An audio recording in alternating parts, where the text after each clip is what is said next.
So story number 4, People Finder, owned by Mabaya M. Abaya. It's me, 1988 Corporation.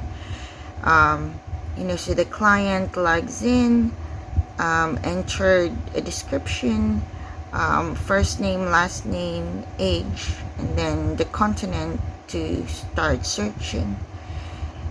and then it returns a few results. So it wouldn't be too long. I actually limited it to a random number between 3 and 8. So total, if it's always 8, it's gonna be a max of 40 results total.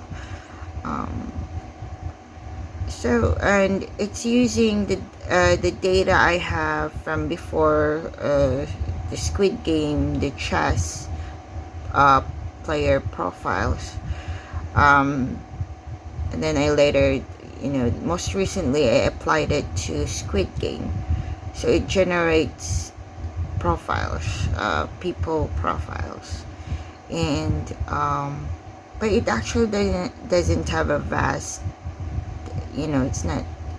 it's all random.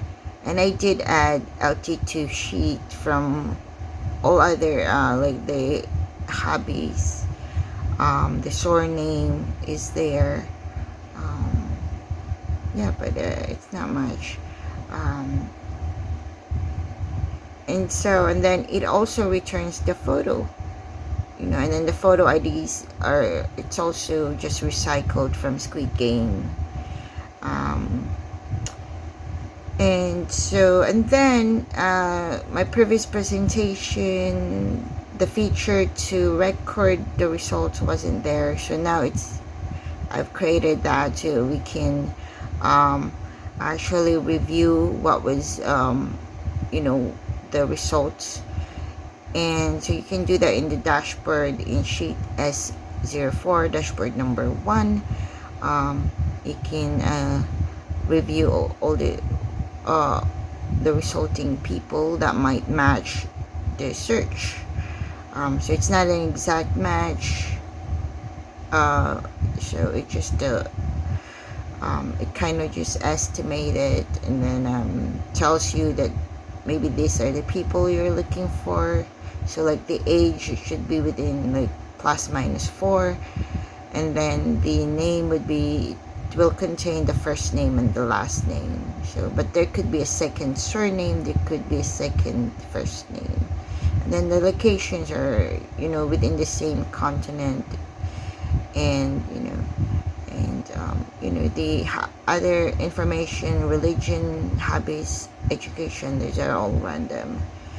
And I think I mentioned that I have some issue with the image. It's because I used continent some when my folders were actually broken down by those 18 categories. It has the age, the gender, the continent, age, and gender, so it should have been the 18, so I fixed that.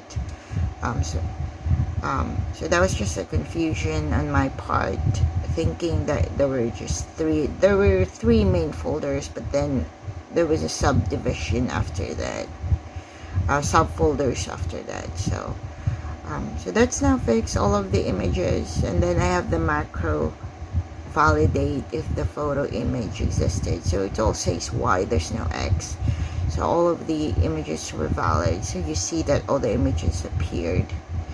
And yeah, so you also see, I think that at the end of every continent, it will return what's the summary statistics, the number of results per continent. So you see that, and then the total.